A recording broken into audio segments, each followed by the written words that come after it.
Jurnal karantina hari ke-12. 12 ya. Gini betul nggak? Atau kebalik? Gini. Atau gini. Oke. Ya, jadi udah hari ke-12 dan hari ini sibuk. Nggak sibuk sih, cuma maksudnya kayak ada aja yang dipikirin dan dikerjain. Hampir lupa buat recording jurnal hari ini karena ini udah mau jam 11 malam. Dan mata saya udah agak lelah karena all day di depan laptop. So, hari ini hari Senin, setelah kemarin Dolce Far Niente hari Minggu ya, bersantai-santai, nggak mikir apa-apa, hari ini jadi mikir apa-apa gitu. Jadi pagi ini seperti biasa dimulai dengan sarapan karena saya harus makan. Jadi tadi sarapan dengan menu yang sama seperti hari pertama, kedua, ketiga, keempat, dan seterusnya. Sarapan terus ngapain tadi ya? Kok lupa sih? Oh, ke Lawson karena udah bisa dibilang udah cukup nek sama makan nasi, jadi tadi terpikir untuk beli mie di Lawson. Dan pengennya mie yang bukan mie Indonesia gitu. Jadi kemarin Teh Cici sempat bilang ada pop mie yang bukan pop mie ya, instant noodle cup merek Jepang yang aman buat muslim, yang artinya nggak ada kandungan babinya gitu. Terus tadi dapat ada satu kayak kemasan ini kebetulan udah kepake. Jadi yang ini nih, nah yang ini udah di verified dari halal apa? Ada Facebook namanya Halal Japan. Nah ini dia bilang ini insya Allah aman. Jadi ini sebenarnya ini kalau dari hiragananya ini don. Jadi kayaknya sih ini mie soba ya, nggak tahu deh, pokoknya mie-nya warnanya agak-agak apa abu-abu gitu loh, agak-agak coklat. Jadi untuk yang ini aman. Tapi di luar pop mie mulu yang ngomong. Mie instan cup yang di luar dari yang ini tuh hampir semuanya tidak ada yang aman gitu, karena sekarang tuh untungnya karena udah ada Google teknologi udah ada Google Translate yang kita bisa scanning nge-translate dari gambar gitu. Dan saya kebetulan udah mulai familiar sama kanjinya Butaniku, kanjinya babi. Jadi ada bentuknya pokoknya inilah gitu. Agak rumit tapi pokoknya kelihatan gitu. Dan tadi pas saya cek hampir di semua instant noodle cup tuh ada semua Butanikunya gitu. Jadi memang tidak disarankan ya untuk sembarang beli gitu ya buat muslim. Dan akhirnya ada satu ini yang insya Allah nggak ada Butanikunya gitu karena udah dicek juga. Maaf banget ya, lu capek banget ya Allah. Ya, jadi tadi beli itu buat makan sore. Tadi itu makan siang, tapi karena nggak kejar pas ngeliat jam, waduh udah harus Zemi. Jadi Senin itu identiknya sama Zemi. Zemi itu meeting lab ya, meeting lab online. Nah, harusnya sih offline, tapi karena lagi kondisi pandemi semua dibuat online lewat Zoom gitu. Iya, jadi tadi habis beres sarapan, beli jajan di Lawson, balik ke kamar, dan mulai buka laptop. I don't even remember what buka laptop terus ngapain aja ya. Pokoknya kayak ada aja gitu yang dikerjain. Pokoknya belang bentong lah campur-campur yang dikerjain gitu, nggak cuma mikirin urusan studi juga, tapi kayak masih ada beberapa kerjaan di Indo yang masih harus dipegang gitu.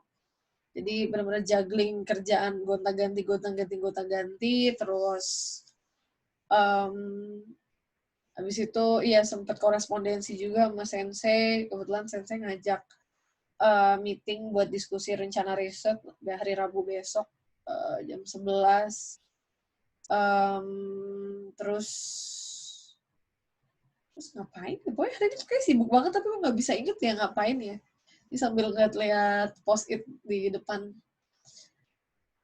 Oh iya, saya juga sempat nyisihin buat belajar bahasa Jepang dengan cara membaca kanji-kanji yang ada di beberapa website Jepang yang saya kunjungi, terus coba lihat ini maksudnya apa, terus cara ngomongnya kayak apa, dan ternyata beberapa kanji ternyata udah sempat saya pelajari tapi ya lupa aja gitu. Akhirnya ya saya coba buka lagi notes. Kebetulan saya membawa notes yang kanji yang udah pernah saya tulis, saya pelajari, jadi buat nge-cross check lagi gitu. Dan ya, iya dari belajar itu jadi ya lebih, kalau udah di sini lebih kena gitu loh. Mungkin kalau cuma baca notes yang udah dibuat terus masih di Indonesia kayaknya agak ini, tapi kalau di sini jadi lebih lebih relatable gitu loh. Oh ini gini, oh ini gini gitu. Kayak gitu. Terus abis itu masuk ke waktu Zemi jam 3 sore, dan hari ini ada 2 presentasi dari teman di lab. Yang pertama Cynthia dari Afrika Selatan, dia ceritain masa magangnya dia di daerah namanya Kamikatsu. Dan apa yang diceritain bikin mupeng banget, ya Allah. Sebagai orang yang sudah dikarantina hampir 2 minggu, ngelihat cerita orang lagi having the best time gitu of their life gitu ya. Jadi dia ya habisin 2 minggu di Kamikatsu. Dia magang di Zero Waste Village kalau nggak salah. Pokoknya Zero Waste Community gitu di wilayah Kamikatsu ini gitu. Dan tadi dia sharing cerita. Aduh seru banget deh denger cerita dia main, bukan main sih. Ya dia observasi, terus dia juga main juga, masak segala macam gitu. Terus dia ditemenin sama hostnya dia gitu loh. Dia orang Kanada yang sempat main ke situ, dan akhirnya dia mutusin dia pindah dari Kanada ke situ, entah permanen apa gimana, pokoknya dia sangat overwhelmed sama konsep zero waste di community itu gitu. Dan iya menarik sih kalau membahas zero waste, karena saya kemarin-kemarin udah sempat mention soal gimana Jepang nih memang negaranya bersih, tapi untuk urusan zero waste tuh masih jauh banget gitu.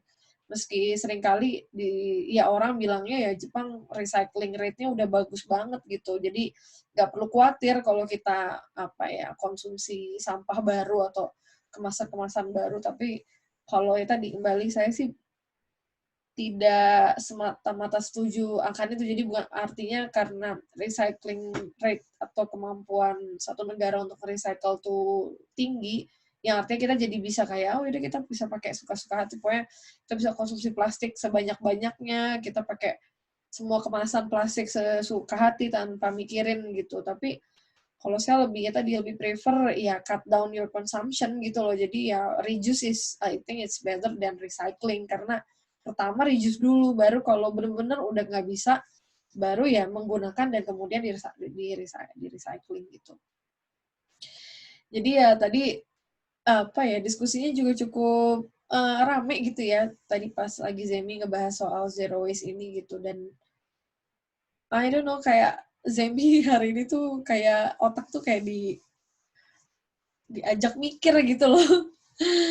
Terus abis dari presentasinya Cynthia sama, lupa nama si hostnya, Linda, dilanjut sama presentasi dari senpaiku Junko-san. Jadi dia nyeritain progress research-nya dia, di mana dia stuck segala macem, dan benar-benar dia benar-benar secara jujur gitu loh menceritakan perjuangan dia, yang mana tentunya pasti dialami oleh kita semua gitu kan. Dan berhubung dia salah satu yang paling senior gitu, jadi ya, dan saya sendiri mungkin karena masih tingkat awal belum bisa dibilang kalau mau bilang relatable gitu ya, saya belum sejauh itu prosesnya kayak senpai saya gitu. Tapi saya ya kadang bisa ngerasain juga gitu ya, karena mungkin juga sebelumnya udah pernah sekolah juga kan, kita tau lah gitu, jadi mahasiswa tingkat akhir, terus mandek gitu, nggak tahu mau ngapain gitu ya. Begitulah kehidupan mahasiswa yang kadang tidak terekspos di sosial media. Jadi tadi di Twitter ada akun yang tanya, kalau kamu bisa S2 ke luar negeri dan biayain, kamu mau kemana gitu. Terus orang kan pada balas-balas, ada yang nyebut kampus di Australia, di Inggris, di Jepang, di manapun lah gitu. Pokoknya apa berhayal gitu. Pertanyaan tuh kita diajak berhayal andai kita bisa sekolah ke luar negeri dan dibiayai gitu. Terus kemudian ada, biasalah ya kalau yang namanya netizen, misalnya di sosmed tuh kadang ada aja yang pengen bikin ketawa gitu loh. Jadi itu dia apa, dia posting kayak image gitu, repost apa reply-nya apa, S2 ke luar negeri demi Instastory. Pengen ketawa deh. Apa ya, ya nggak bisa dipungkiri juga sih, artinya iya ke luar negeri itu ya ngasih benefit yang lebih lah gitu ketimbang kalau sekolah di dalam negeri, karena ya tadi experience segala macam, dan tentunya sebagai manusia ya kita ingin banget kan sharing gitu. Cuma ya itu ya menurut saya yang postingan itu ya sarkas, tapi ya gak sarkas juga sih, gimana ya, pokoknya lucu aja deh gitu. Ya itu sih kalau apa, ya depends juga dari niat ya. Ya tentu ada yang mungkin dia sekolahnya juga serius tapi dia juga main sosmed rajin dan ya sah-sah aja kan gitu. Intinya kalau saya sih semakin apa ya, semakin dewasa, saya nggak mau manggil semakin beranjak apa bertambah umur berasa tuanya. Pada akhirnya tuh belajar tuh emang proses mandiri dan tanggung jawab kita sendiri gitu. Maksudnya, dan saya pikir urusan orang misalnya apakah dia misalnya di sekolah di luar negeri, kemudian misalnya kita punya waktu untuk belajar misalnya dalam seminggu 50 jam misalnya. Tapi kemudian 50 jam itu ada mahasiswa yang pakai cuma 20 jam, 30 jamnya dia kerja part-time, atau 25 jam sisanya dipakai buat jalan-jalan, atau pokoknya apapun itu gitu. Tapi ya tadi, pokoknya apapun itu menurut saya ya itu udah kembali ke pilihan masing-masing sih gitu loh. Jadi dan nggak bisa disamaratain gitu kan, kayak, dan pada akhirnya juga bukan pengukur kesuksesan apakah yang belajar full 50 jam akan jadi lebih achievement-nya lebih tinggi dibanding yang hanya belajar setengah dari porsi waktu yang sudah disediakan gitu. Jadi menurut saya ya itu sih hanya mungkin jokes aja ya. Saya juga nggak mau take it seriously lah gitu. Jadi pada akhirnya ya belajar itu emang kembali ke masing-masing sih ya. Kalau saya sih bukan aliran yang kayak, aduh belajar, pokoknya belajar nggak usah, saya bukan tipe yang belajar terus gitu sampai udah nggak usah ada social life, terus nggak usah kepikiran buat pergi-pergi apa segala macam, pokoknya fokus gitu. Kalau saya justru enggak sih, saya enggak, kalau saya ya nggak setuju sama konsep itu gitu. Menurut saya ya namanya juga mahasiswa ya, tetap perlu punya kehidupan lain gitu, perlu punya hiburan juga kan, dan kembali ke pilihan masing-masing. Ada yang mungkin nggak perlu jalan-jalan untuk menghibur diri, ada yang harus jalan-jalan gitu, apalagi yang mumpung lagi di negeri orang gitu kan, dimana mungkin kalau dipikir-pikir, misalnya nih dari kita mau jalan-jalan ke Jepang, kalau lagi ada di Indonesia kan kita harus mikirin banyak ongkos, tapi kalau lagi ada di sini kan kita udah hemat secara kos dari Jakarta ke Jepangnya gitu kan, dari Indonesia ke Jepangnya, jadi nggak perlu keluar kos gitu. Jadi intinya I think kembalilah ke masing-masing gitu. Ya terus iya oke, balik lagi cerita senpaiku tadi, dia iya itu cerita tentang strugglingnya, dan well karena saya baru mulai juga ya, baru mulai sekolah gitu, dan tapi ya mungkin kalau dipikir-pikir ada pusing-pusingnya mah ada gitu. Apa ya, jadi kadang ya itu dia, maksudnya sekolah itu apalagi S3 gini ya, saya mungkin masih terlalu dini untuk ngomong soal ini, tapi pada akhirnya tuh sekolah itu ya iya artinya journey bersama diri kita sendiri gitu loh. Jadi kita mau gimana, kita mau apa gitu, dan profesor itu kalau saya lihat di S3 itu ya dia sebenarnya sebagai teman aja sebenarnya, bukan seseorang yang bisa dibilang kita harus nurut apa kata dia gitu loh. Mesti sebenarnya ya profesor karena punya experience lebih jauh lebih lebih dalam gitu ya, lebih lama dari kita ya, dia mungkin juga akan memberikan beberapa saran yang sifatnya mungkin juga menyuruh juga gitu kan. Tapi ya kembali itu kita yang bisa nentuin gitu. Terus tadi Zeminya tuh lama banget, cukup lama dari waktu-waktu sebelumnya, karena mungkin tadi kan diskusinya juga sangat rame gitu. Jadi beresnya tuh kayak, pokoknya kayak 2,5 jaman lah runningnya. Biasanya rata-rata 1,5 sampai 2 jam biasanya kalau Zemi, tapi ini lebih dari 2 jam, hampir mau 3 jam. Dan habis dari Zemi itu saya daftar webinar. Kebetulan ada info tentang dana riset atau project gitu. Jadi di situ ada kick off webinarnya dan saya coba dengerin presentasinya gitu. Habis webinar saya jujur capek banget, akhirnya makan sebentar. Dan ternyata porsi yang instant noodle yang tadi saya tunjukin gede banget, sampai kenyang banget ini, sampai sekarang masih kenyang. Terus iya habis itu kayak balik lagi lah, buka-buka apapun yang bisa dibuka gitu. Pokoknya tadi kayak nggak tahu ya, kayak ngerjain, ada aja dikerjain gitu loh. Jadi ini kayak apa ya, otak tuh kayak jadi capek gitu. Terus tadi sebelum mulai nge-record ini, akhirnya saya mencoba membuka akun Amazon. Jadi saya dapat info dari grup teman-teman Max, dia ngasih tahu kalau kita punya email Jepang dan tinggal di Jepang, kita bisa daftar Amazon Prime versi student gratis selama 6 bulan, jadi trial 6 bulan gitu. Nanti setelah itu kayak kita dicas per bulannya 250 yen, terus kayak dapat akses macam-macam gitulah di Amazon Prime.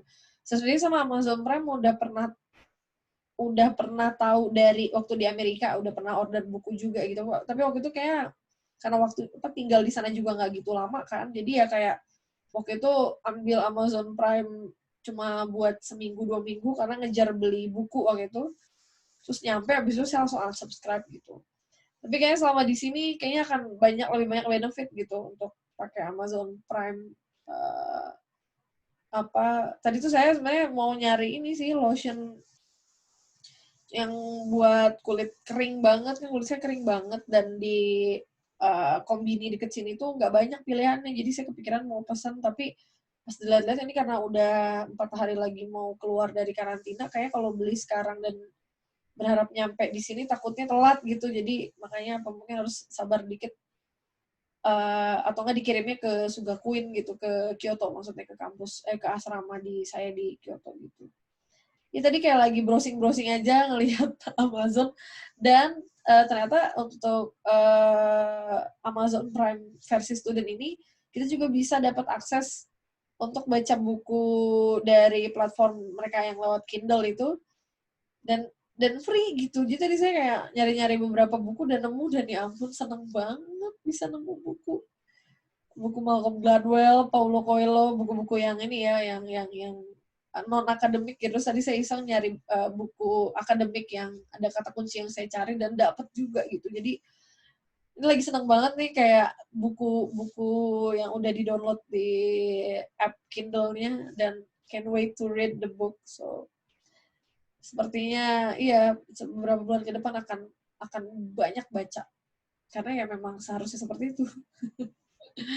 Karena kalau menjadi anak menjadi masuk S3 itu ya kita harus, kalau pakai motonya si Google ya, si Google Scholar itu kan leaning on giant shoulder, apa sih itu, kayaknya bahasa Inggrisnya ngaco deh. Intinya berdiri pada bahu raksasa. Jadi artinya penelitian kita itu ya kita juga harus tahu apa yang sudah dilaksanakan dalam beberapa tahun terakhir gitu loh. Jadi kita mengacu pada riset yang sudah ada di sebelumnya atau yang sudah jalan. Jadi kita bukan yang kayak tiba-tiba muncul sendiri terus kita nggak mengenal bidang kita gitu loh. Dan timeline-nya dari dulu sampai sekarang gitu. Itu kenapa membaca itu ya mengupdate sebenarnya apa sih yang udah ada di luar sana gitu loh. Apa teori-teori, konsep atau apa yang sudah diedarkan, dan bagaimana riset kita nanti bisa memberikan ya kontribusi tambahan ke dalam bidang itu gitu. Well ya, Sekali lagi, mungkin saya terlalu dini untuk mengatakan ini karena masih anak bawang. Masih belum tahu apa-apa. Udah sok-sokan ya ngomongin konsep-konsep filosofi belajar apalah itu. Oke, itu aja mungkin hari ini. I'm quite busy. It's like typical Monday ya. Maksudnya tuh kayak tune in banget, banyak banget yang harus dipikirin gitu. Dan iya sampai agak-agak capek gitu. Okay, so I'll see you tomorrow again on my 13th journal. Gila udah hari ke-13 ya. Wow. Oke deh. Bye.